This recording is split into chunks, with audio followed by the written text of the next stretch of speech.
Bismillahirrahmanirrahim. Alhamdulillahirabbil alamin. Assalatu wassalamu ala sayyidina Muhammad wa ala alihi wa ashabihi wa man ihtada bihadihi ila yaumil qiyamah. Assalamualaikum warahmatullahi wabarakatuh.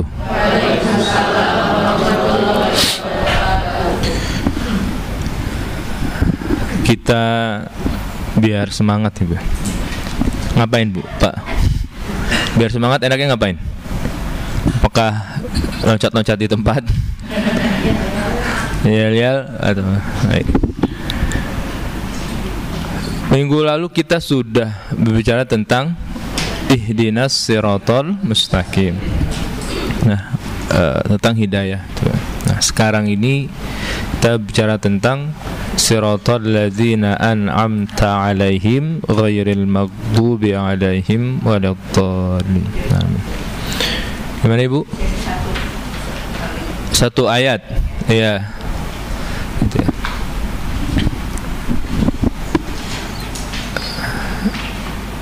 Artinya, tunjukkanlah kami jalan yang lurus.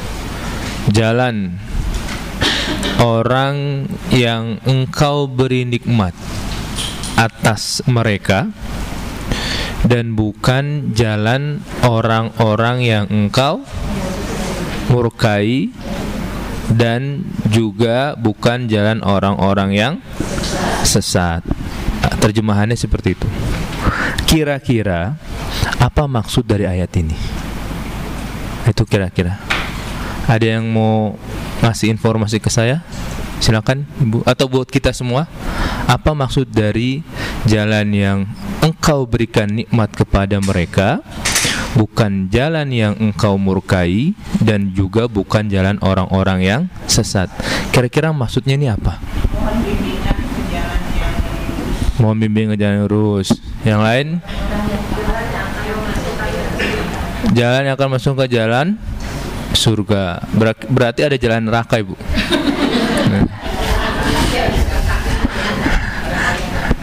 Nah, jalan orang taat. Yang lain, Bu, silakan, Bu.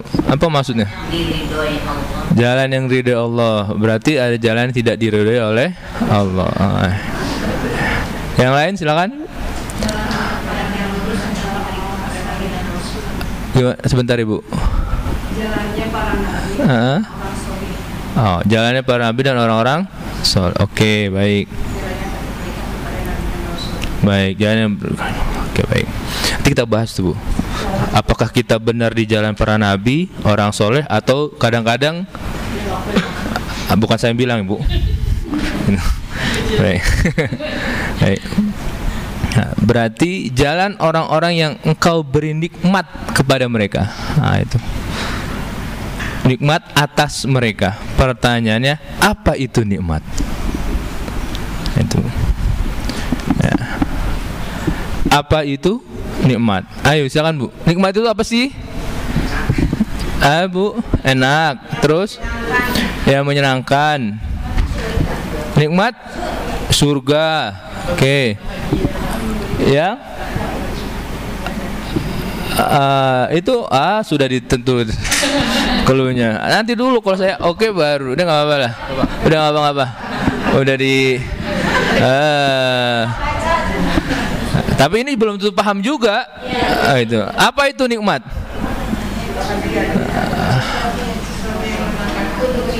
Sesuatu yang menenangkan hati. Ibu-ibu dapat suami sekarang, hatinya tenang terus nggak? Bapak itu tenang terus nggak? Gitu. Jadi nikmat itu apa? Kira-kira? Kesenangan. Berarti musibah itu bukan nikmat. Gimana? Kebahasan hati, gembiraan, keberkahan. Itu apa? Jadi nikmat itu apa kira-kira? Jadi yang sering kita sangka itu sebagai nikmat, ternyata bisa jadi dia bukan nikmat. Kita sering menyangka nikmat itu ada sesuatu yang itu datang kepada kita, bentuknya kesenangan, kegembiraan dan sebagainya. Itu kita yang sebut kita nikmat itu seperti itu. Padahal nikmat itu bukan seperti itu. Nikmat itu adalah al-manfa'atu, ya, al-maf'ula, itu. Ya. Ya. Anil ihsan atau ala jihatil ihsan ilal ghair. Jadi nikmat itu adalah sebuah kebermanfaatan yang dia itu maf'ula. Maf'ula itu dia memberikan dampak, ya. Yang dampaknya ini itu dasarnya adalah ihsan. Ihsan itu jadi apa? Hah? Bukan. Kalau ihsan itu kebaikan. Nah, kalau ihsan yang itu ya bukan yang ini, tapi maksud saya kalau ihsan idol ada lagunya, Bu.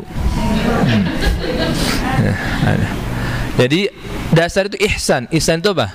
Kebaikan yang diberikan kepada orang lain. Itu manfaat. Nikmat itu seperti itu. Jadi sesuatu yang itu bermanfaat, yang dia memberikan dampak kepada orang lain, lalu sumber dari manfaat itu adalah bentuknya kebaikan, bukan perintah, bukan bukan ancaman. Nah, ini diberikan kepada siapa? Ilal ghairi, kepada orang lain. Jadi kalau kita lihat definisi nikmat itu, kira-kira kita ini seringnya mendapatkan nikmat atau memberikan nikmat. Itu. Ayo. Seringnya apa? Menerima atau memberi.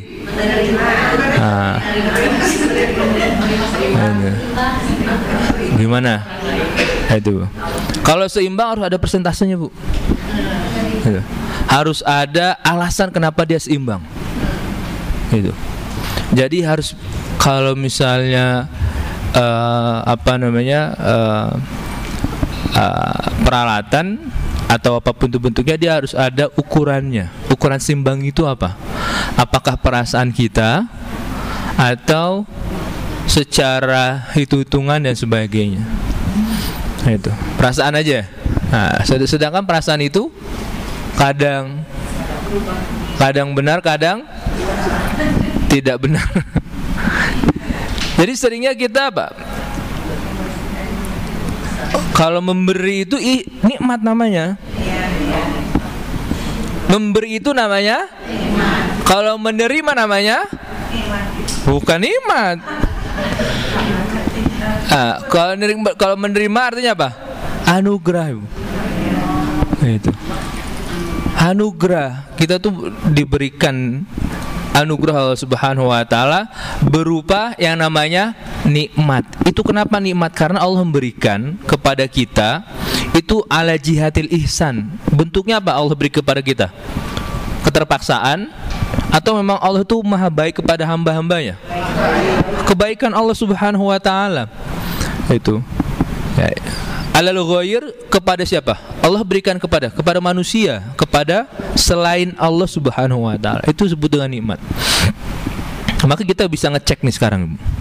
Kira-kira kita sudah termasuk orang-orang yang memberikan nikmat atau belum? Atau anugerah yang Allah berikan kepada kita itu sudah sampai ke orang lain atau belum? Kalau belum sampai kepada orang lain, berarti anugerah itu bisa jadi nikmat atau satu lagi, ada nikmat, ada niqmah. Lawan daripada nikmat. Itu. Jadi bisa jadi dia anugerah, bisa jadi dia bencana. Itu. Nah. Jadi nikmat itu adalah ketika kita bisa memberikan manfaat dari anugerah Allah Subhanahu wa taala kepada orang lain. ala jihatil ihsan. Dasarnya itu adalah apa? Ya ihsan itu karena kita ingin melakukan kebaikan, bukan karena dan lain sebagainya. Itu nikmat. Gitu. Nah, maka nanti nikmat itu ya, itu sumbernya ada 3. Ini, Bu. Yang pertama, yang sumbernya itu dari Allah Subhanahu wa taala. Apa nikmat yang sumbernya hanya dari Allah Subhanahu wa taala? Umur. Apalagi? Rizki. Apalagi? Tapi rezeki bisa dari selain Allah, Bu. Apa? Kesehatan, akal pikiran. Yang paling utama apa? Hanya Allah Subhanahu wa taala yang bisa. Kira-kira apa? Nikmat kehidupan. Itu yang paling utama. Kita kalau nggak hidup, nggak dapat rezeki, nggak dapat hidayah, nggak ada keimanan. Gitu. Maka nikmat yang paling utama, yang hanya Allah saja yang bisa, tidak ada yang lain, itu apa? Allah memberikan kehidupan kepada kita. Itu hanya Allah saja yang mampu. Itu. Maka karena dia adalah zat al-muhyi yang memberikan kehidupan, maka dia mempunyai nanti al-mumitu yang mematikan. Nah, dan Allah itu hanya punya sifat nama apa, Bu? Al-hayatu, hayatun. Gitu. Apa? Dia zat yang akan terus ada, tidak fana seperti kita manusia. Nah, itu. Maka nanti ada nikmat itu yang sumbernya hanya Allah saja, yaitu nikmat kehidupan, nggak ada yang lain. Nah, yang kedua, yang itu nikmat itu berasal dari perantara manusia.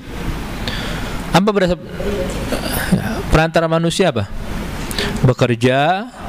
Itu. Kita bekerja kepada siapa? Pada orang lain kan? Gitu. Kalau misalnya kita di perusahaan, maka kita bekerja di perusahaan. Nah, perantara rezeki kita itu lewat siapa? Lewat manusia, lewat yang punya perusahaan itu. Nah, owner perusahaan itu memberikan kebaikan kepada kita atau tidak? Berikan kita itu. Ya. Itu kalau kepada perusahaan. Nah, kalau misalnya kepada berkhidmah, bekerja untuk negara, maka siapa yang bayar? Negara yang bayar dan sebagainya. Perantaranya itu adalah manusia. Itu. Ini yang harus kita pahami, Bu. Saya nggak mau kerja, saya hanya kerja untuk Allah Subhanahu wa taala. Betul. Hanya saja ada beberapa rezeki itu memang yang perantaranya Allah berikan kepada manusia untuk menjadi jalan rezeki bagi orang lain. Itu yang harus kita pahami. Itu. Jadi bekerja kita kepada orang lain itu bukan kita menghamba kepada orang tersebut, tetapi memang Allah jadikan orang tersebut sebagai perantara rezeki kita, perantara nikmat kita yang itu dari Allah Subhanahu wa taala. Itu. Nah, contoh gampangnya adalah apa yang kita lakukan pada pagi menjelang siang. Itu.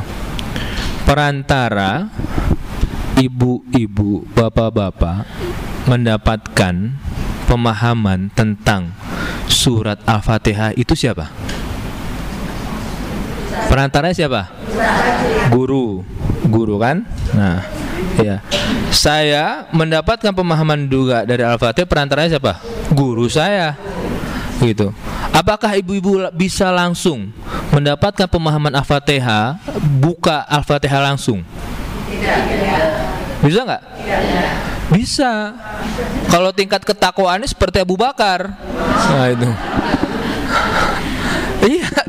Itu ada wattaqullah wa yu'allimukumullah. Cuman permasalahannya tingkat ketakwaan kita tuh itu kayak apa? Itu permasalahannya. Nah, ya. Nah, maka ini harus kita pahami. Itu. Jadi ada beberapa nikmat itu memang yang sumbernya adalah manusia secara zahirnya, tetapi secara hakikatnya dia memang dari Allah Subhanahu wa taala. Nah, kenapa Allah membuat hal seperti ini kira-kira? Gitu. Padahal Allah sudah sematkan dalam dirinya bahwasannya dia adalah Ar-Razzaq Dzul Quwwatil Matin. Dia adalah sosok yang Ar-Razzaq yang tidak akan pernah putus berhenti untuk memberikan rezeki kepada hamba-hambanya, dan dia yang punya kekuatan yang sangat dahsyat. Tapi kenapa Allah Subhanahu wa taala menjadikan manusia itu sebagai perantara di antara rezeki-rezeki yang Allah jadikan, yang Allah turunkan ke muka bumi ini? Itu kenapa kira-kira, Bu? Gimana, Bu? Pengetahuan? Ketakwaan manusia berbeda-beda. Oke, yang lain? Kenapa itu? Itu. Kenapa ibu-ibu harus datang ke sini supaya tahu, mengerti makna dari Al-Fatihah? Itu pertanyaannya. Padahal bisa di rumah buka Al-Quran. Tapi kenapa harus datang ke sini? Gimana? Guru mendapatkan? Itu adalah buah.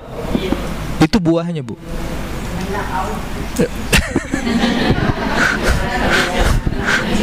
Itu kalau sudah kehendak Allah berarti skakmat ster. Nah, itu. Udah nggak bisa. Iya betul itu, Bu. Kehendak Allah. Nah itu juga. Kenapa itu? Ya. Ya.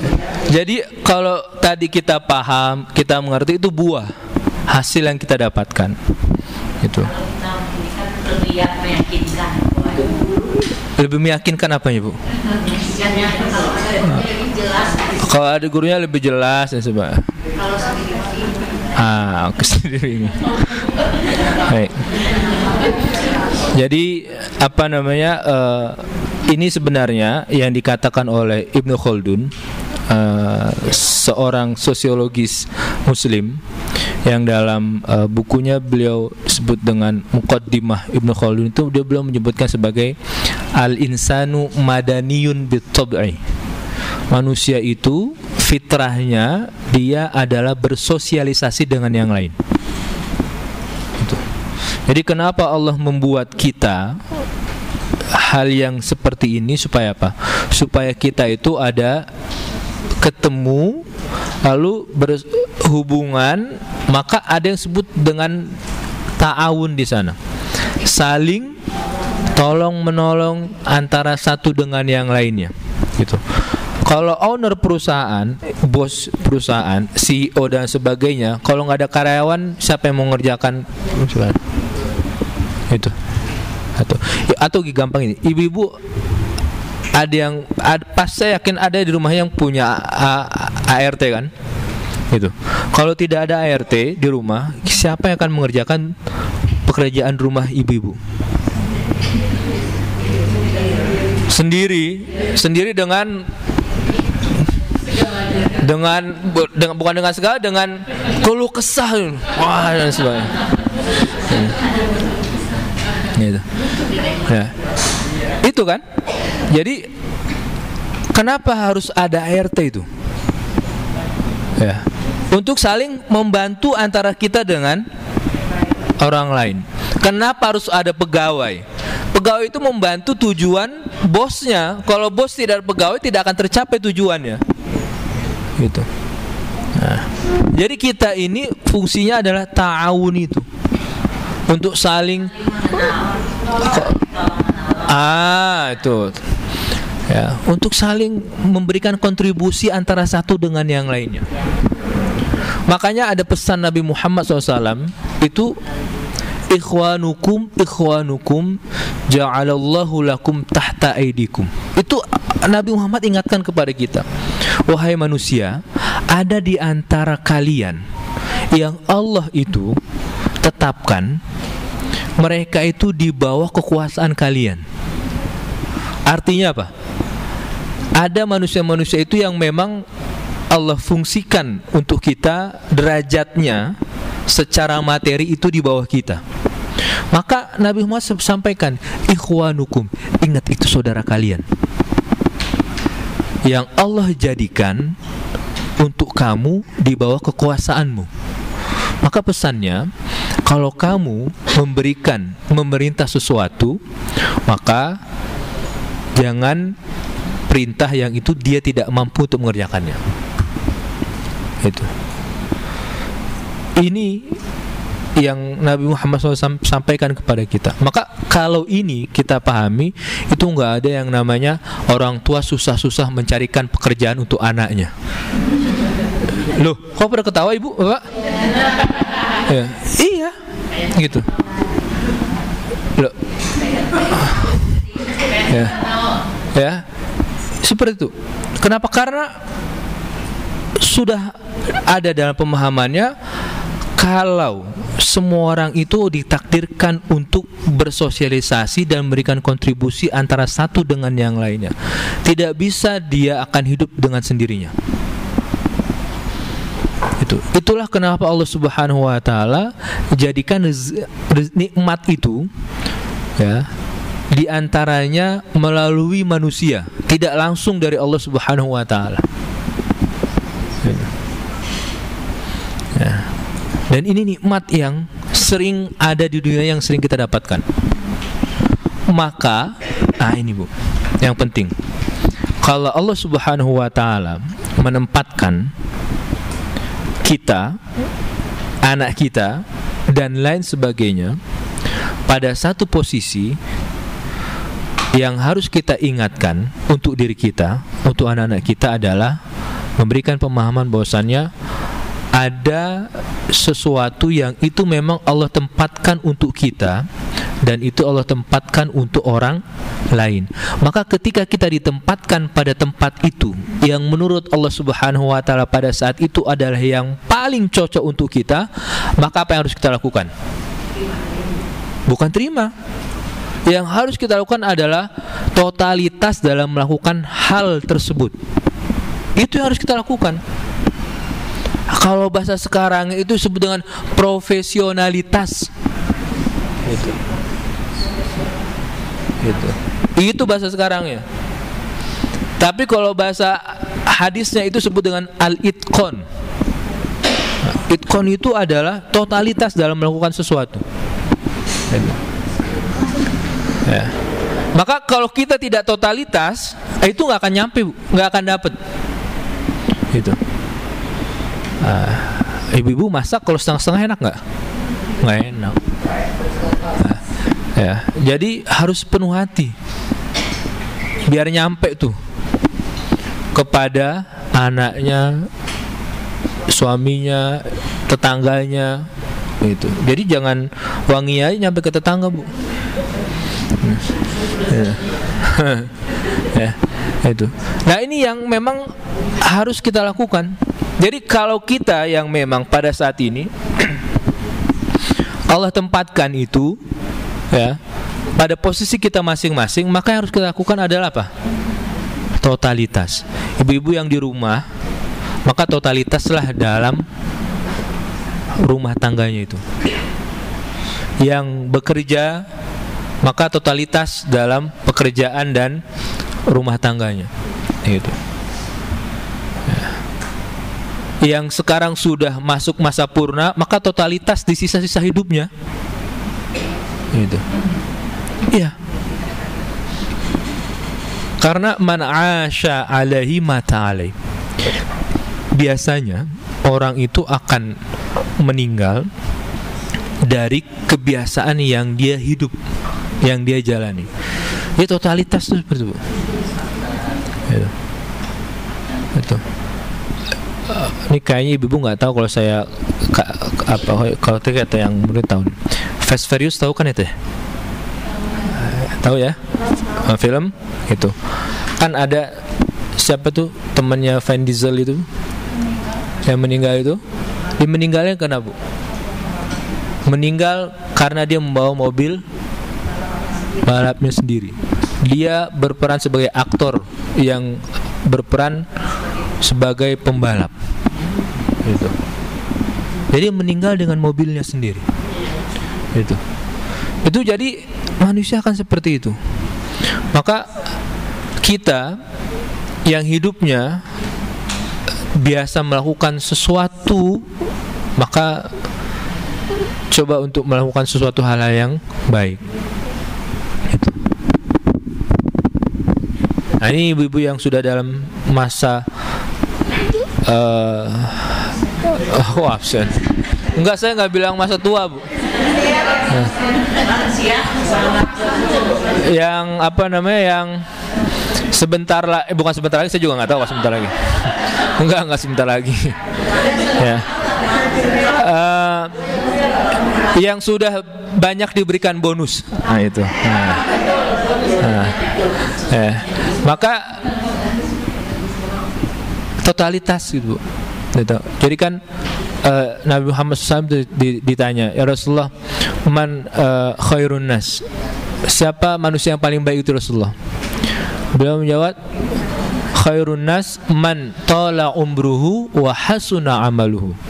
Manusia yang paling baik itu adalah manusia yang umurnya panjang, amalnya juga baik. Nah, itu. Panjang umur, amal juga baik. Nah, itu. Nah, ini yang kedua, Ibu. Jadi ada nikmat itu yang memang perantaranya dari manusia. Manusia yang menjadi perantara. Itu. Dan ini harus kita pahami. Sehingga apa? Sehingga kita itu ketika bekerja dalam suatu apapun, itu kita totalitas. Ini Allah yang memberikan kesempatan kepada saya untuk di sini, maka saya harus totalitas dan sebagainya. Itu. Ya. Karena apa? Karena persentasenya sekarang pengangguran sudah makin meningkat dan lain sebagainya. Maka kalau ada orang-orang yang Allah berikan nikmat untuk bekerja, itu kan sebuah kenikmatan yang diimpikan oleh orang-orang yang tidak bekerja. Gitu. Maka karena dia mendapatkan pekerjaan tersebut, apapun itu pekerjaannya, maka dia harus totalitas. Karena tidak menutup kemungkinan dari totalitas itulah Allah akan bukakan pintu-pintu yang lainnya. Gitu. Ya. Yang selanjutnya, nikmat yang berasal dari ketaatan kepada Allah. Nah, ini yang memang ada juga informasinya Allah berikan kepada kita.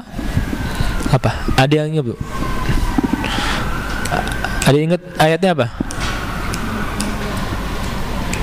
Ayatnya apa? Ini sering dibacakan, Ibu. Apa, Bu? Hah? Oh, hidayah sholat. Nikmat yang berasal dari ketaatan. Oh, bukan sholat. Nikmat itu, tapi sumbernya adalah ketaatan kita kepada Allah Subhanahu wa Ta'ala. Iya, ibadah kan ketaatan. Apa, Bu? Iya. Kan? Apa? Wa may yattaqillaha. Nah, itu. Oh, ini toh. Itu. Ini maksudnya, nikmat itu yang berasal dari ketaatan kita kepada Allah Subhanahu wa Ta'ala. Wa may yattaqillaha yaj'al lahu makhraja. Wa yarzuqhu min haitsu la wa may yattaqillaha yaj'al lahu min amrihi yusra. Nah, itu. Jadi ada dua. Wa may yattaqillah yaj'al lahu makhraja wa yarzuqhu min haitsu la yahtasib. Wa may yattaqillaha yaj'al lahu min amrihi yusra. Yaj'al lahu itu artinya Allah Subhanahu wa Ta'ala akan memberikan kemudahan baginya. Itu dari apa? Dari ketakwaannya. Itu. Begitu juga wa may yattaqillaha yaj'al lahu makhraja. Jadi jalan keluar itu dari ketakwaannya kepada Allah Subhanahu wa Ta'ala. Wa yarzuqhu min haitsu la yahtasib. Dan Allah berikan rezeki yang tidak disangka-sangka. Nah, ini ketika berbicara tentang rezeki yang tidak sangka-sangka, ini ada perdebatan antara dua imam besar, Bu. Imam Syafi'i dan Imam Malik. Nah, itu. Imam Syafi'i bilang rezeki itu, ini kita bicara tentang rezeki bukan nikmat, Bu ya. Rezeki itu harus dicari dan harus dikejar dan harus diusahakan. Nah, itu. Imam Syafi'i lewat di depan rumah Imam Malik. Syafi'i, kamu mau kemana? Saya mau ke kebun anggur yang sedang panen, karena rezeki itu harus dikejar. Imam Syafi'i, oke, baik, silahkan. Setelah itu Imam Syafi'i bekerja, sore pulang bawa anggur, mampirlah ke rumah gurunya. Nah, itu karena Imam Syafi'i hormat kepada gurunya, maka Imam Syafi'i memberikan kepada gurunya, wahai guruku, ini ada anggur, dia nikmat, manis dan bisa besar. Oke, saya coba, dimakan oleh Imam Malik. Akhirnya setelah beliau makan, benar enak, manis. Alhamdulillah yang telah memberikan rezeki tanpa susah payah dan tanpa capek. Nah, itu. Ya. Siapa yang bekerja? Imam Syafi'i. Siapa yang menikmati anggurnya? Imam Malik. Nah, itu. Nah, pelajarannya adalah Imam Malik itu tingkat ketakwaannya kayak kita atau lebih dari kita? Nah, itu pertanyaannya itu yang harus kita pahami. Kenapa Imam Malik bisa mendapatkan rezeki min haitsu la yahtasib? Karena ketakwaannya kepada Allah Subhanahu wa taala yang sangat tinggi. Itu dia bahkan disebut oleh para ulama Imamu Darul Hijrah, imamnya kota Madinah, yaitu Imam Malik itu. Gitu. Nah, ini yang perdebatan tentang rezeki ini dua imam ini. Enggak, rezeki itu ada yang tanpa harus susah payah, kata Imam Malik. Nah, itu. Akhirnya Imam Syafi'i enggak. Iya benar juga. Itu. Saya yang capek-capek, yang bekerja, yang nikmati hasilnya apa? Imam Malik. Nah, itu. Nah, itu firman Allah Subhanahu wa ta'ala, yarzuqhu min haitsu la yahtasib. Artinya apa? Ketakwaan itu memang secara hakikat itu semuanya adalah anugerah dari Allah Subhanahu wa taala. Tetapi Allah mendesain alam semesta ini itu harus ada pergerakan. Gitu, Bu. Kalau tidak ada pergerakan, dunia ini akan hancur.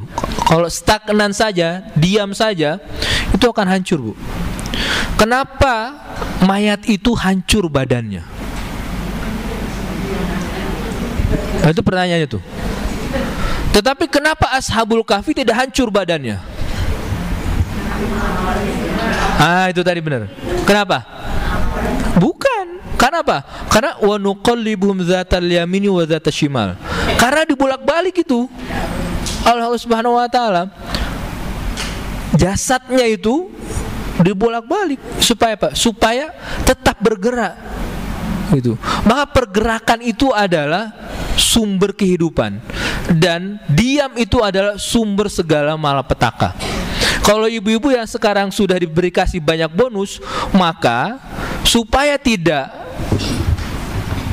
bukan sesat ya, supaya tidak supaya makin sehat, hanya satu, semakin banyak bergerak.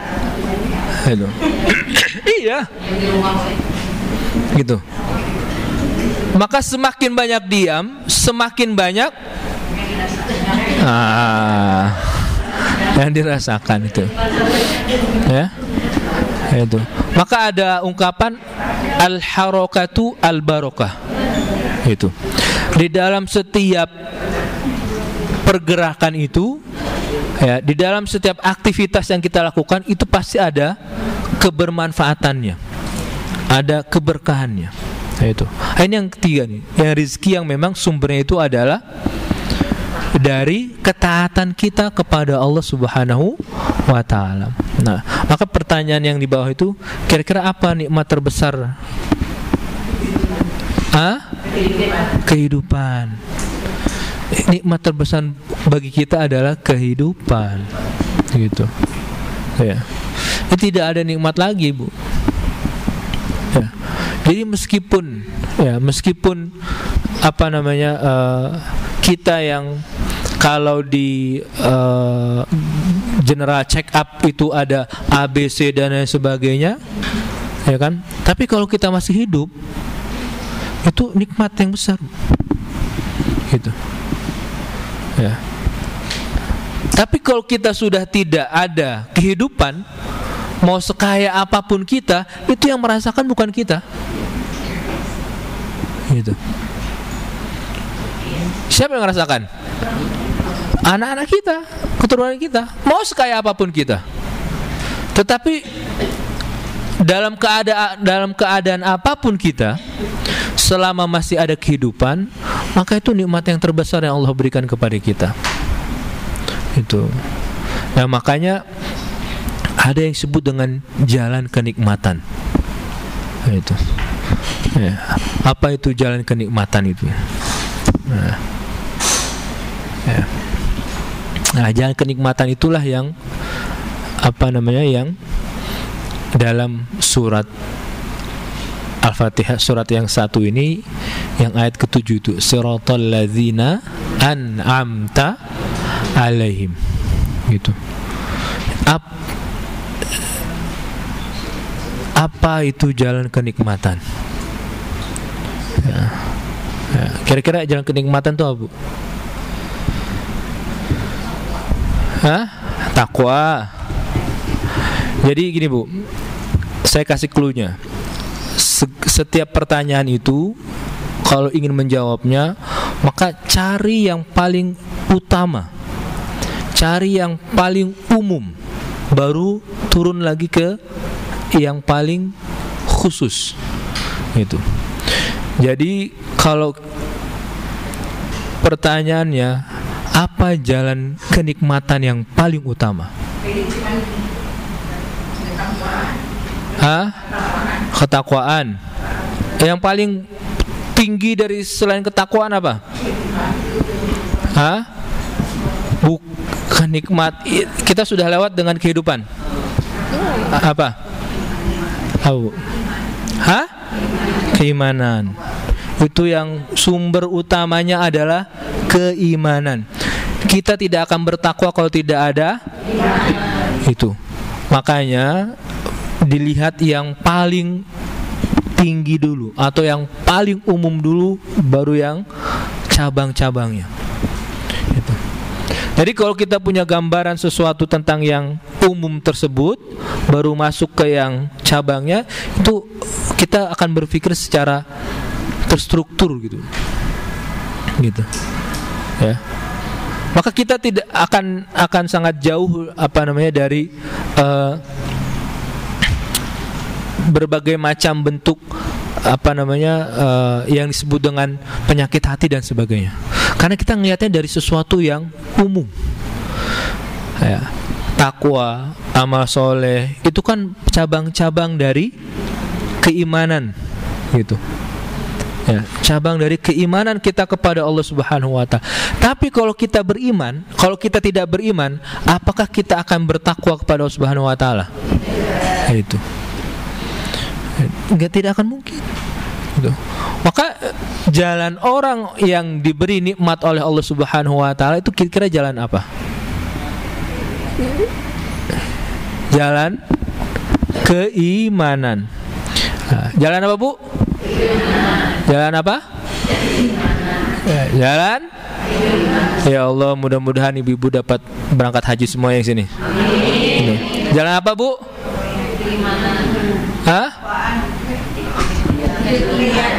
Kok keyakinan? Jalan. Kok jadi? Jalan. Jalan. Asyhadu alla ilaha illallah wa asyhadu anna Muhammad Rasul. Itu tandanya apa? Apa? Itu rukun apa namanya?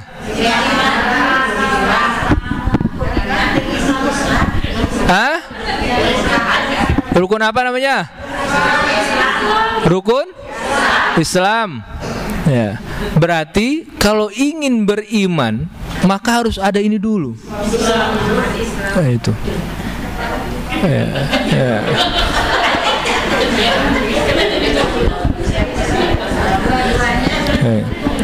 Mudah-mudahan ibu-ibu, bapak-bapak diberikan jalan kemudahan Allah Subhanahu wa taala.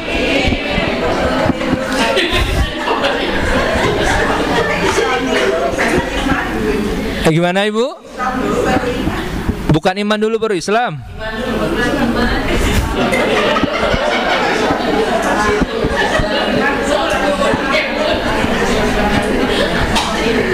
Gimana Pak? Gimana Pak? Hah? Iman? Iman? Islam, bukan Islam iman.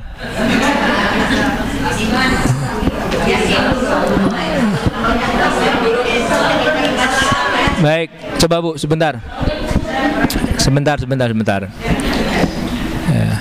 Kalimat apa yang dia menghindarkan kita dari tidak kekalnya seorang manusia di dalam neraka? Hah? La ilaha illallah. La ilaha illallah itu kalimat apa Bu? Tauhid itu apa? Bukan. Kalau dalam itu kalimat apa? Syahadat. Maka kita harus bersaksi dulu. Persaksian itulah nanti turun baru yang namanya keimanan. Itu. Ya. Alhamdulillah. Ya, mudah-mudahan ya. Sehat-sehat semuanya Ibu. Ya. Enggak apa-apa Bu, karena kuncinya itu. Kuncinya syahadat dulu. Gitu. Nah, nanti setelah syahadat, maka Al-Quran tidak akan mengungkapkan dengan kata Islam. Al-Quran sering menggunakan dengan kata iman. Maka disebut dengan jalan keimanan. Itu. Bayi lahir kan dibacakan syahadat.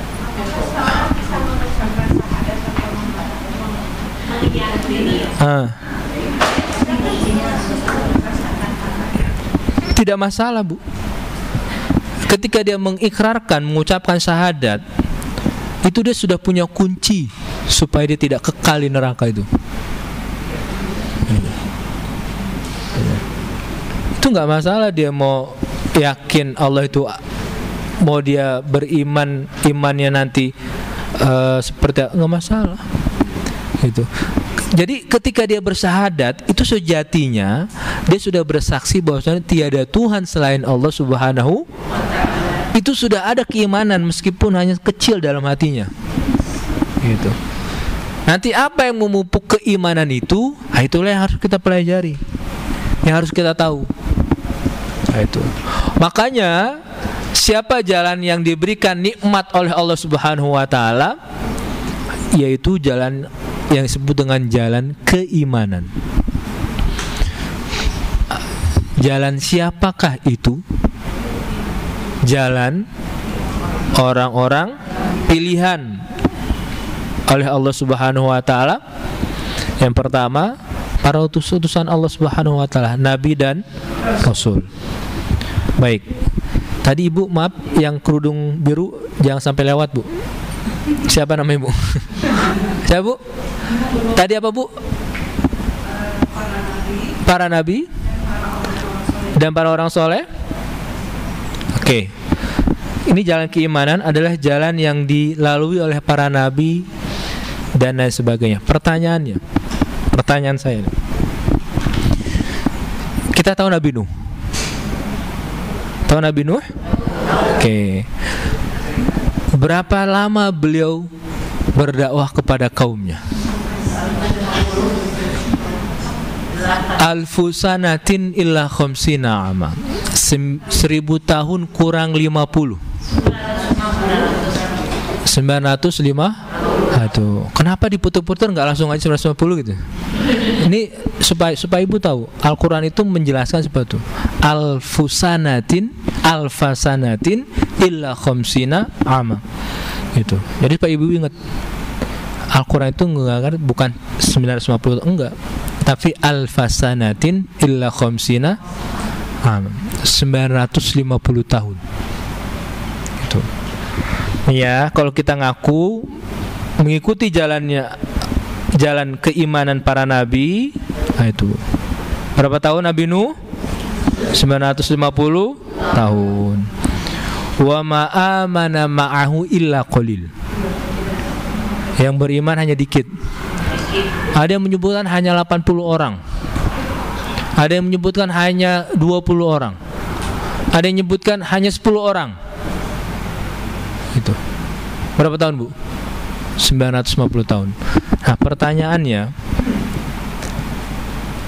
Nabi Nuh itu, ya bunayar kam ma'ana, wahai anakku naik ke perahu. La asimal yauma min amrillah. Tidak ada yang selamat hari ini dari perintah Allah Subhanahu wa ta'ala atau dari azabnya. Itu. Qala sa'awi ilal jabali yahsimuni minal ma. Saya akan naik ke gunung yang paling tinggi yang itu akan menyelamatkan saya dari banjir ini. Akhirnya apa? Allah ingatkan, ya Nuhu innahu laysa min ahlik, innahu amalun ghairu solih. Wahai Nuh, itu bukan keluargamu, dia bukan termasuk keluargamu. Ya, berarti ada keluarga biologis, ada keluarga ideologi kalau kata orang sekarang. Gitu. Ada anak secara biologis, ada anak secara keagamaan. Anak-anaknya secara keagamaan adalah para pengikut Nabi Nuh alaihissalam, dan dia termasuk ahlunya Nabi Nuh, keluarganya Nabi Nuh. Kalau secara ideologi, kalau secara biologis anaknya tidak termasuk. Itu. Nah, ini pertanyaannya, ibu-ibu, di keluarga itu ada berapa anak? Ada 4 kah? 5 atau 10 dan sebagainya. Nah, itu. Sedangkan kita ini hidup hanya paling lama 80, 90. Nah, itu. Maka pertanyaan, sesabar apa kita? Sesabar apa kita menghadapi keluarga kita yang paling kecil, Bu? Itu pertanyaannya. Karena Nabi Nuh itu menghadapi kaumnya apa? 950. Nah, ini jalannya para nabi itu kayak gini, Bu. Jadi mau ikuti jalan siapa nih? Loh, katanya mau termasuk orang yang diberikan nikmat oleh Allah Subhanahu wa ta'ala. Itu jalan keimanan. Jalannya para nabi itu seperti ini. Itu Nabi Nuh alaihi salam. Itu Nabi Ayub, idnada rabbahu anni massaniyad-dur. Ketika beliau mohon dan bermunajat kepada Tuhannya, sesungguhnya aku sedang ditimpahkan sebuah keburukan. Yang terjadi apa, Bu? Tinggalkan anaknya, tinggalkan istrinya, kekayaannya, harta dan sebagainya. Siap nggak mengikuti jalannya para nabi?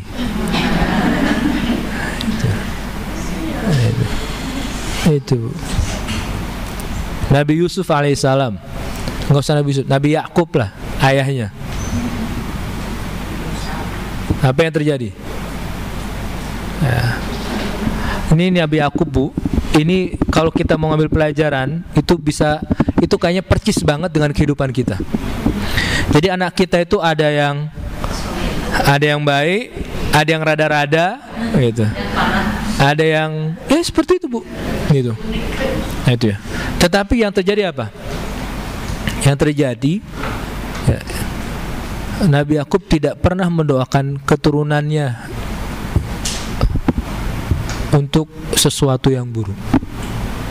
Dia hanya bilang, bertobat kalian semua kepada Allah Subhanahu wa ta'ala. Itu. Nabi Yakub. Jadi kalau anak kita itu ada yang modelnya macam-macam, ya itu memang para nabi itu seperti itu. Gitu. Ini nabi ya, bukan manusia biasa kayak kita. Artinya nabi aja seperti itu, maka nanti manusia itu kurang lebih akan seperti itu. Maka Allah berikan contoh kepada kita apa itu yang disebut dengan jalan keimanan. Jalan keimanan itu adalah jalan yang dilalui oleh para nabi. Maka kalau cluenya adalah jalan yang dilalui oleh para nabi, kita lihat tuh bagaimana kisah-kisah nabi yang ada dalam Al-Quran.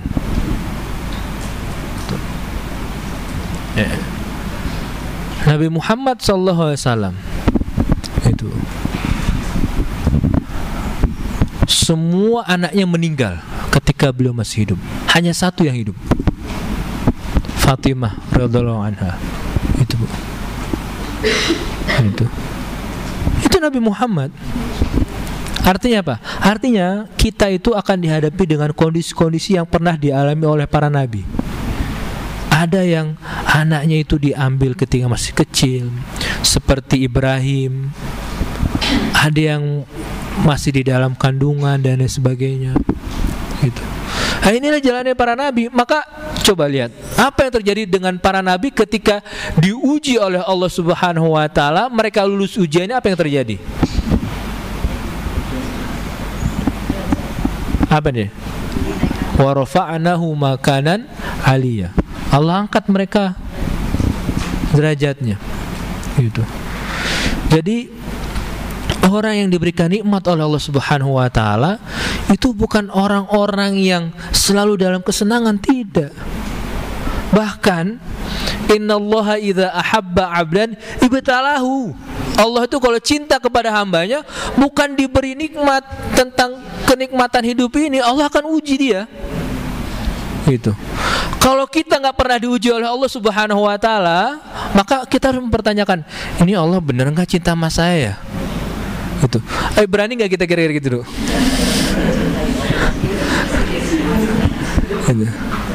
Iya Bu. Jadi ujian Allah itu macam-macam bentuknya. Itu yang harus kita pahami. Ya. Ada ujian dari anak kita, ujian dari pasangan kita, ujian dari tetangga. Itu ujian Allah Subhanahu wa taala yang menunjukkan kecintaannya kepada kita semua. Gitu. Maka ketika ujian itu datang, apa yang harus kita lakukan? Itu. Dan inilah yang harus kita selami dari jalan yang engkau berikan nikmat kepada mereka. Jalannya para nabi dan rasul. Yang kedua apa? Siddiqin. Itu orang-orang yang kapasitasnya, menurut ulama itu siddiq itu adalah hanya satu yang ada di dunia ini, Abu Bakar saja. Hanya satu yang disebut dengan siddiq itu hanya Abu Bakar.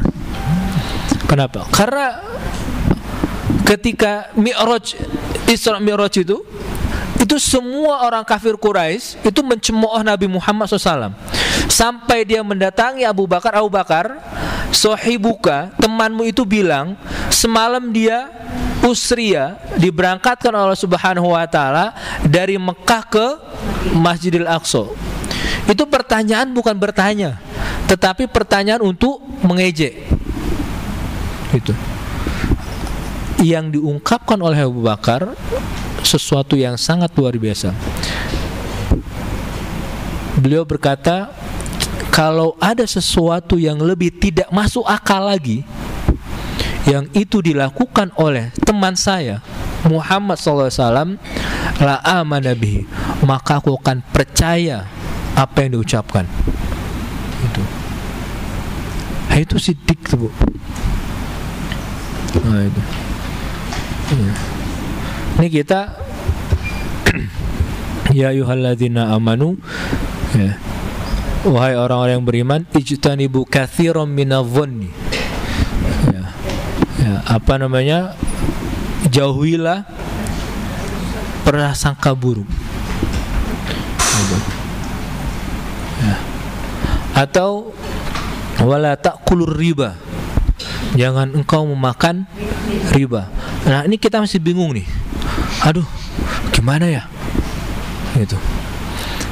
Ada kebutuhan yang mendesak, gitu. Karena ujian seperti itu. Dan kita akan selalu dihadapkan dengan dua pilihan. Pilihan untuk menapaki jalan orang-orang yang Allah berikan nikmat kepada mereka, atau jalan yang satu lagi. Itu akan kita berikan dua pilihan. Dihadapkan akan selalu dengan dua pilihan ini dalam setiap ujian kita. Apakah ujian kita itu mengambil jalan yang Allah ridhoi, atau dalam ujian yang Allah berikan kepada kita, kita mengambil jalan yang Allah murkai. Kita akan dihadapkan dengan dua hal ini. Nah, itu akan terjadi dengan kehidupan kita. Maka kalau kita membayangkan bagaimana Abu Bakar bisa seperti itu, maka saya rasa dia pantas disebut dengan orang siddiq. Ketika semua para sahabat datang untuk memenuhi panggilan Nabi Muhammad SAW untuk berjihad, semuanya membawa peralatan masing-masing, semuanya memberikan sedekah harta dan sebagainya. Utsman memberikan harta, lalu dengan onta dan sebagainya. Umar juga seperti itu. Maka Abu Bakar datang kepada Nabi Muhammad SAW, ya Rasulullah, ini hartaku semuanya yang ada di dalam rumahku, dan tidak ada lain selain ini.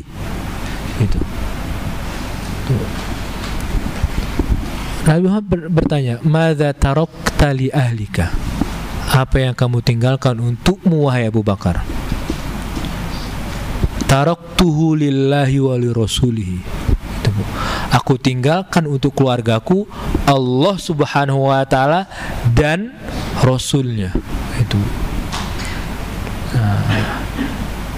Paten gak kira-kira kita begini, Bu? Paten kan? Keren kan? Keren. Cuman kalau kita yang melakukan seperti ini, jangan dulu. Tenang dulu. Karena kita bukan Abu Bakar. Maka mendekatilah seperti apa yang dilakukan oleh orang-orang soleh itu. Ya. Kalau kita tidak bisa mempunyai kesabaran sebagaimana Nabi Nuh alaihissalam 950 tahun, paling tidak setengah hidup kita itu kita bersabar itu. Kan Nabi Nuh seumur hidupnya sabar kan? Berarti apa? Kalau nggak bisa semuanya, setengahnya. Itu. Susah nggak? Susah nggak? Susah, gitu. Dan ajarnya itu di mana? Ganjarannya itu di mana? Ganjaran itu di kesusahannya itu. Kalau tidak ada kesusahan, tidak ada ganjaran. Itu. Ini. Dan masih ada banyak jalan lain. Siddiq, kita kayaknya termasuk saya mungkin masih, kayaknya saya belum selevel Abu Bakar. Gak kuat saya kalau Abu Bakar dulu. Iya, saya jujur, saya belum selevel Abu Bakar. Sangat jauh sekali dengan selevel Abu Bakar. Sangat jauh sekali. Gitu. Ya. Karena apa? Karena saya juga masih mikir bulan depan ada tidak? Gitu. Kita masih gitu. Maka ada jalan lain. Syuhada. Ini itu yang Allah berikan kepada kita. Jalan orang yang berikan nikmat kepada Allah Subhanahu wa ta'ala, jalan para syuhada. Itu. Maka syuhada itu banyak sekali jenisnya. Syahid itu banyak sekali jenisnya. Dan ini termasuk karunia dan rahmat Allah Subhanahu wa ta'ala untuk kita. Wa syuhada man kharaja fi talabil ilmi fahuwa fi sabilillah. Orang yang keluar dari rumahnya untuk mencari ilmu, statusnya itu sama dengan orang-orang yang berjihad di jalan Allah Subhanahu wa taala. Kalau dalam perjalanan menuju tempat mencari ilmu ditakdirkan oleh Allah Subhanahu wa taala dia meninggal dunia, maka dia termasuk orang yang syahid. Banyak sekali syahid itu. Jadi kriterianya banyak sekali orang-orang yang Allah berikan nikmat itu. Gitu ya.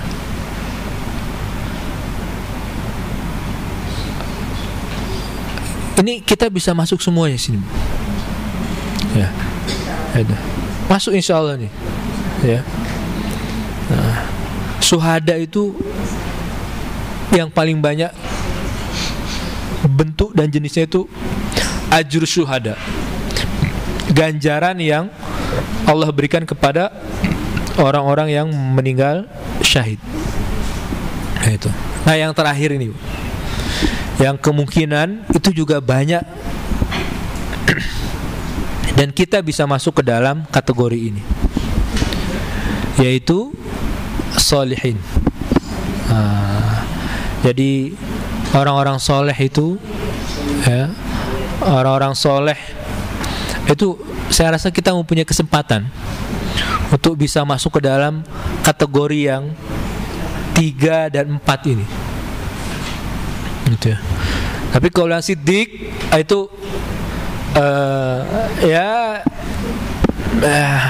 nanti kita apa namanya agak-agak ya seperti itu loh perjalanan gitu. Soleh saja lah kita, nggak apa tidak dalam posisi siddiq, syuhada, paling tidak soleh itu ya. Nah soleh ini adalah orang-orang yang paling dibenci. Ini orang-orang yang paling dibenci oleh siapapun. Kenapa orang soleh itu dibenci? Karena orang soleh itu adalah orang-orang yang berupaya untuk meluruskan orang-orang lain yang berada di luar jalan kebenaran. Gitu. Orang-orang soleh itu seperti itu. Dengan berbagai macam metode dan cara, mereka adalah orang-orang yang paling dibenci. Kenapa? Karena itu tadi, kita kan senangnya apa namanya nauzubillah, bukan senangnya maksiat, bukan itu. Kita kadang-kadang tidak tersadari kita melakukan maksiat dan sebagainya. Nah, yang paling kita benci itu siapa kira-kira? Ketika kita melakukan maksiat dan sebagainya, siapa yang paling kita benci? Diri kita sendiri atau yang mengingatkan? Itu.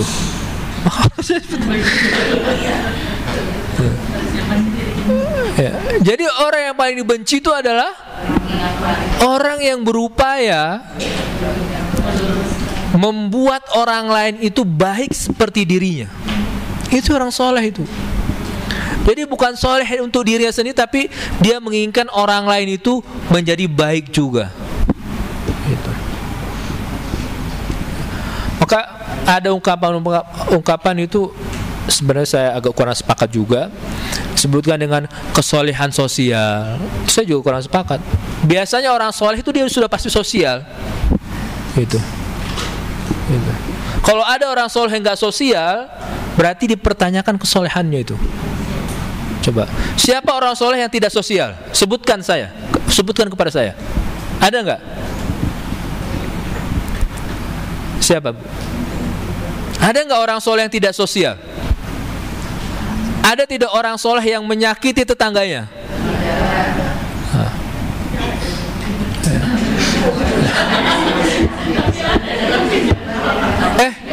Kalau namanya Pak Soleh mungkin Bu.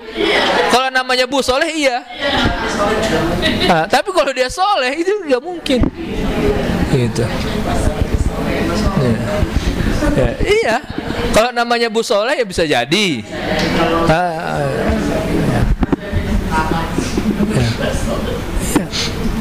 Coba kalau kita lihat kriteria orang-orang soleh itu, ya, kita lihat saja lah. Kalau sahabat mungkin agak susah Bu, karena levelnya itu jauh dengan kita gitu. Atau kita lihatlah guru-guru kita itu yang ini saya ingin cerita Bu. Kemarin tuh saya kebetulan seharian tuh kemarin saya ada ke Jakarta gitu. Ini cerita yang tahadus minimal orang bilangnya gitu tuh. Saya di Jakarta ada kegiatan seharian itu dari pagi sampai malam. Saya sampai sini tuh sampai rumah itu baru jam 3 pagi gitu.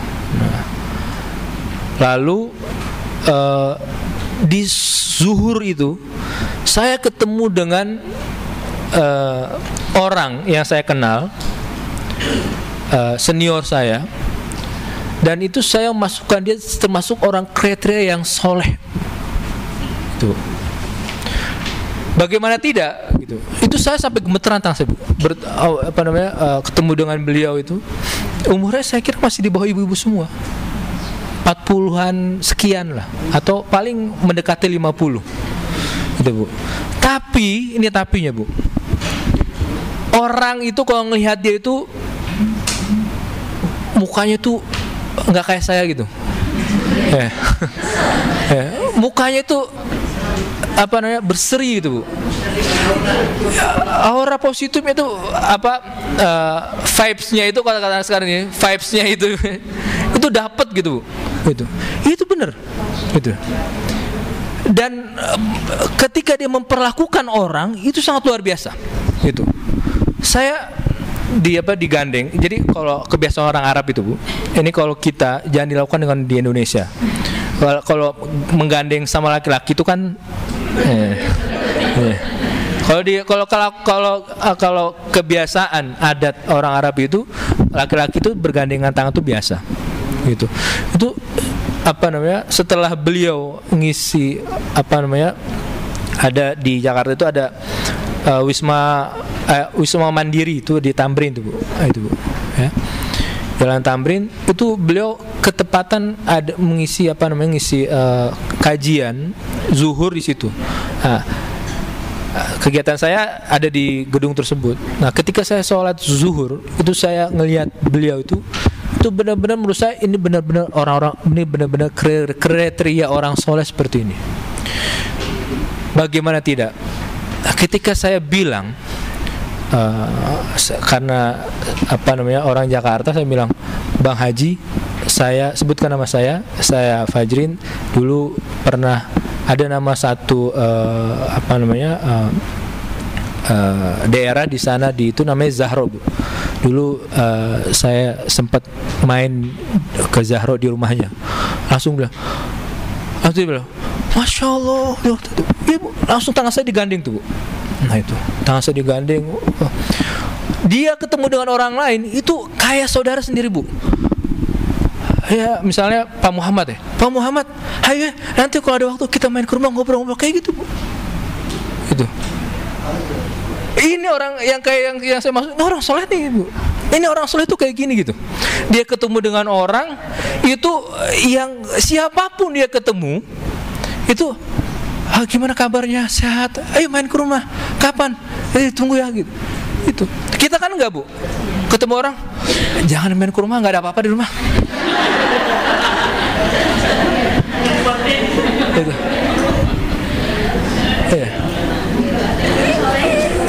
Bukan belum soleh Bu. Saya bukan. Ya. Ini jadi orang-orang seperti ini gitu. Ya. Dan auranya itu kerasa itu. Demen. Itu saya aja itu saya minta Bang Haji tolong minta nomor handphonenya gitu kan. Terus saya sampai gemeter itu tangannya. Itu Bu. Apa Hajri Bu? Apa itu? Itu ya. Saking aura positifnya itu terhadap orang lain itu luar biasa Bu. Dan ini permasalahannya itu di Jakarta Bu. Di daerah yang mana setiap orang itu nggak peduli dengan orang lain.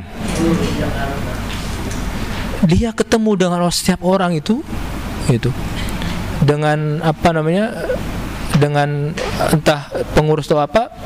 Ketika dia keluar, ayo Ustaz, ayo nanti sama teman-teman itu ya, ngobrol-ngobrol nanti main ke rumah, kita ngobrol itu. Ini yang memang yang dimaksud orang soleh itu seperti ini. Akhirnya saya bilang ke WA teman saya yang rumahnya nggak jauh dari dia, tadi apa namanya, gue gitu. Tadi gue habis ketemu sama nih Bang Hashim ini. Bener-bener saya bilang ke dia, bener emang auranya beda banget. Jawabnya dia gampang, Bu. Teman saya bilang, ya gitulah, kalau orang soleh itu emang orangnya beda, Bu. Itu. Jadi seperti itu maksud saya. Jadi kita tuh nggak apa namanya, bukan tidak bisa, mustahil lah. Mustahil itu ada kemungkinan tapi kecil, Bu. Mustahil kita untuk sampai kepada derajat siddiq, derajat apa namanya, syuhada gitu. Maka paling tidak kita termasuk orang-orang yang soleh itu. Gitu. Karena yang disebutkan dalam Al-Quran itu ya 4 ini nih, kriteria ini. Orang soleh itu disebutkan dalam Al-Quran. Gitu. Dan inilah jalan yang orang-orang yang Allah berikan kenikmatan kepada mereka. Itu apa? Kenikmatan iman itu. Itu ya. Sebenarnya belum diganti dari tadi. Itu ya. Oh ya, belum di itu ya? Oh benar. Itu. Ya, ini jalan nikmat ini yang memang Allah berikan kepada mereka. Maka kita ini ya ketika sudah sudah mengetahui dan sebagainya, cobalah, Bu, gitu ya. Coba Bapak, Ibu-ibu untuk mensolehkan dirinya. Gitu. Untuk mensolehkan diri kita. Karena kesolehan itulah yang akan memberikan manfaat bukan hanya kita, tetapi keturunan kita nanti. Gitu, Bu. Kesolehan seorang kakek itu akan memberikan manfaat kepada keturunan-keturunannya. Kalau tidak turun kepada anaknya, turun kepada cucunya. Tidak turun kepada cucunya, turun kepada cicitnya. Gitu. Itu kesolehan akan seperti itu. Ya. Maka ketika Nabi Musa alaihissalam menghancurkan suatu rumah itu untuk mengeluarkan harta anak yatim, apa yang disebutkan oleh Al-Quran? Ini ditentang. Nabi Khidir itu ditentang oleh Nabi Musa ketika mau hancurkan sebuah rumah. Itu. Kenapa engkau menghancurkan rumah tersebut? Itu. Karena Nabi Khidir bilang, karena di dalam tanah yang rumah itu didirikan ada harta anak yatim itu. Cluenya adalah fakana abuhuma soliha. Orang tuanya dulu itu adalah orang-orang yang soleh. Itu. Maka kita ini mensolehkanlah diri kita, Bu. Kalau kita ingin anak-anak kita soleh, keluarga kita menjadi keluarga yang solihun, solihat, solehkanlah diri kita masing-masing. Siapa yang sudah selesai dengan Allah Subhanahu wa ta'ala, maka selebihnya Allah yang akan mengurus. Artinya apa? Orang-orang yang sudah mensolehkan dirinya, Allah yang akan mengurus orang lain untuk terkena akibat dari kesolehannya itu. Jadi kita ini menginginkan anak kita baca Quran, sholat tepat waktu. Kalau kita masih sholat belum tepat waktu, jangan marahin anak, Bu. Kita aja belum sholat tepat waktu, kita ingin anak kita baca Quran setiap hari, kita nggak pernah baca Quran setiap hari, jangan pernah anak itu akan nurut kepada kita. Tapi kalau kita selalu baca Quran dan anak kita lihat, dia akan melakukan apa yang pernah kita lakukan. Itu. Kalau ada yang belum menikah di sini, Bu? Ada yang belum menikah? Sudah? Ada nggak? Berapa orang? Angkat tangan teh. 1. Ada lagi yang belum nikah? Oh, itu banyak tuh laki-laki. Kalau ingin mendapatkan pasangan yang baik, hanya satu caranya. Solehkan diri kita terlebih dahulu. Baikkan diri kita terlebih dahulu. Karena kesolehan itu akan menularkan kepada keluarga terdekat kita. Gitu. Ya. Dan apa ibadah yang paling baik setelah mafruḍah? Apa ibadah yang paling baik setelah yang wajib? Kira-kira apa? Ibadah yang paling baik setelah yang wajib itu apa? Tidak, Bu. Ibadah yang paling baik setelah yang wajib adalah ibadah yang ada hubungannya dengan manusia.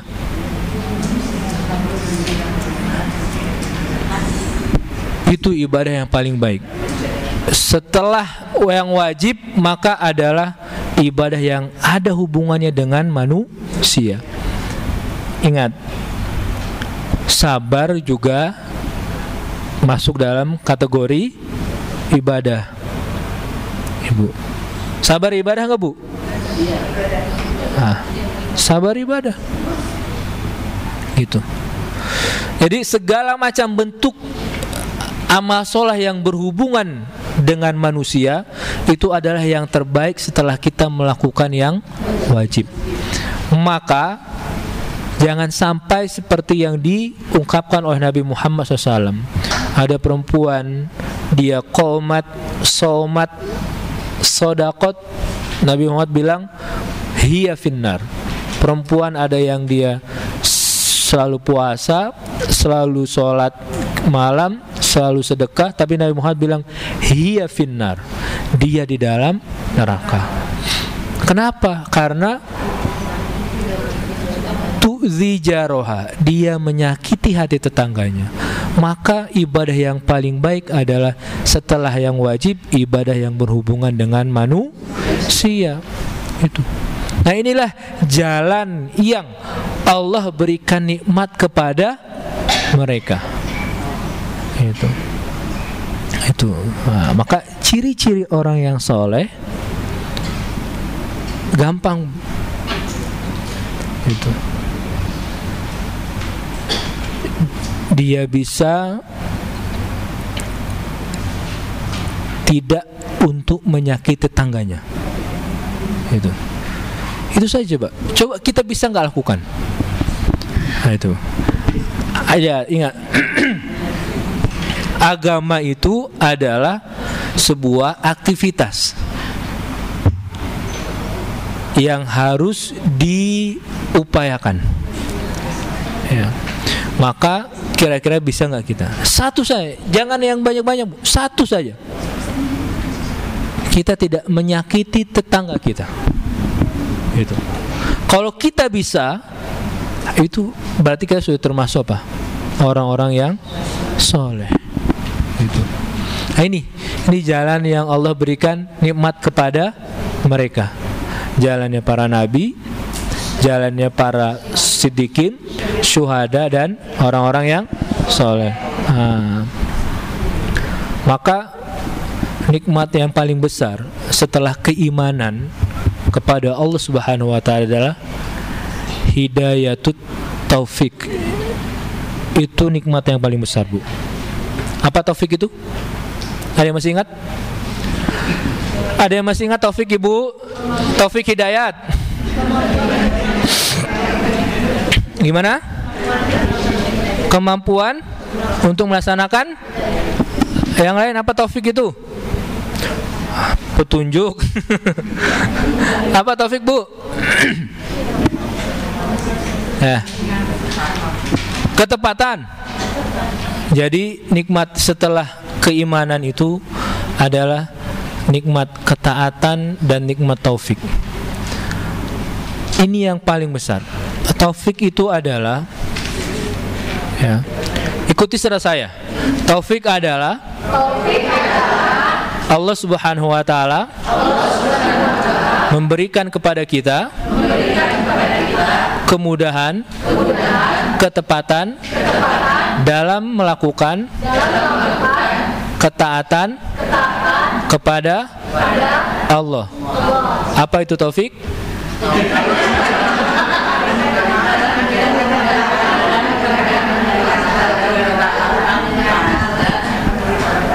Ya, mudah-mudahan yang jawab Allah berikan panjang umur. Yang nggak jawab Allah berikan panjang umur juga. Itu Bu.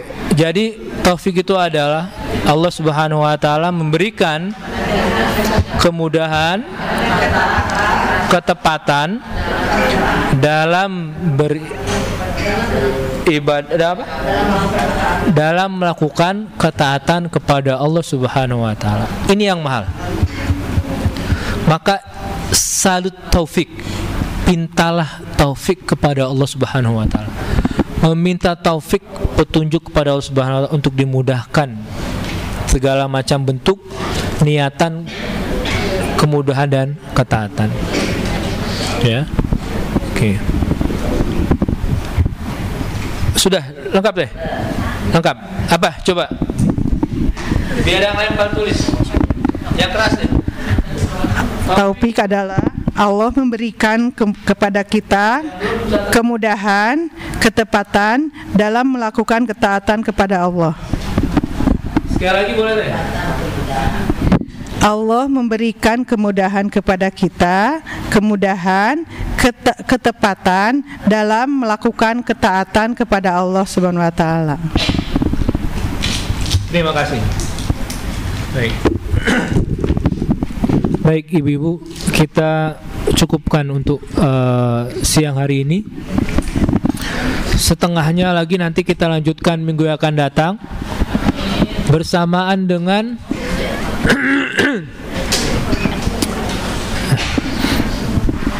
gini Bu, ada pepatah. Belum selesai nih dengan taufik nih. Ulangi sekali lagi. Taufik itu apa Ibu? Allah memberikan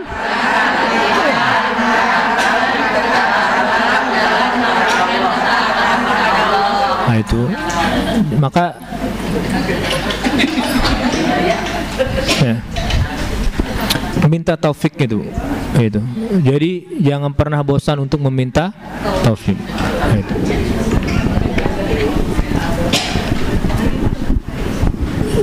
Udah Bu, selesai taufiknya?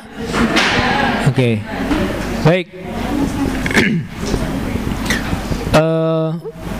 Ada pepatah ini. Al-ilmu saydun wal kitabatu qaiduhu. Nah itu. Ilmu itu bagaikan buruan. Dan tulisan itu adalah ikatannya. Qayyid suyudaka bil hibalil wathiqati. Itu. Maka kalau sudah dapat buruan itu diikat dengan tali yang kuat. Wa minal hamaqati, dan salah satu bentuk kebodohan yang nyata adalah ketika sudah mendapatkan buruan tapi tidak pernah diikat. Makanya minggu depan belum selesai saya Bu. Minggu depan kita akan melanjutkan ayat setengahnya lagi. Setengah ayat itu ghairil maghdubi alaihim waladhdallin. Setelah itu kalau masih ada adalah ikhtiar kita supaya tidak termasuk orang-orang yang bodoh tadi itu. Iya. Jadi ikhtiar itu untuk yang kita lakukan supaya tidak wa minal hamaqah. Hamaqah itu adalah satu tingkatan daripada bodoh.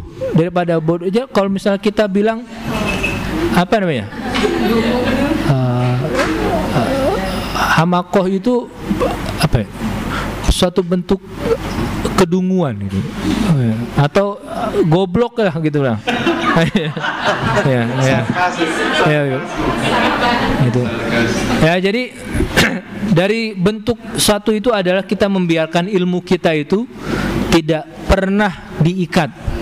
Nah, bentuk ikatan itu adalah kita akan melihat besok kita akan sama-sama mencoba untuk mengikat ilmu itu supaya tidak termasuk orang-orang yang bodoh. Itu.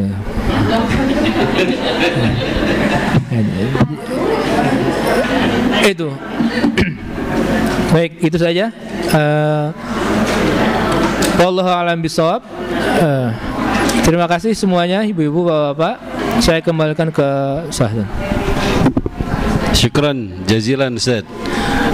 Alhamdulillah Ibu sudah tuntas hari ini. Insyaallah nanti kita akan sambung kembali Selasa depan dengan materi yang sama, masih materi yang sama, yaitu surat Al-Fatihah. Dan Selasa depan insyaallah mungkin itu pamungkas Ustaz ya, pamungkas di surat Al-Fatihah. Nah nanti Bu, setelah pamungkas ini apakah nanti ada imtihan atau tidak, itu nanti saya tunggu wahyu dari Ustaz Fajrin.